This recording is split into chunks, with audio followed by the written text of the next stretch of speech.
வணக்கம்ண்ணே. 2023 model. ஒரு owner தான். Low kilometre 40,000 kilometre ஓடியிருக்கோம். எஃப்சி 2 வருஷம், இன்சூரன்ஸ் 1 வருஷம். வண்டி சுத்தமாக இருக்கும், புது வண்டி பக்காவாக இருக்கும், ஷோரூம் கண்டிஷனுக்கு. கஸ்டமர் கேட்குற ப்ரைஸ் வந்து பார்த்தீங்கன்னா 8.25 கேட்குறாருன்னா நேரில் வந்து கம்மி. வணக்கம்ண்ணே. 2023 மாடலு.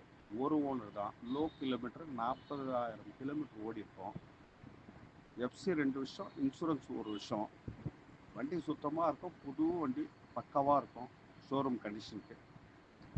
கஸ்டமர் கேட்குற ப்ரைஸ் வந்து பார்த்தீங்கன்னா 8.25 கேட்குறாருன்னா நேரில் வந்து கம்மி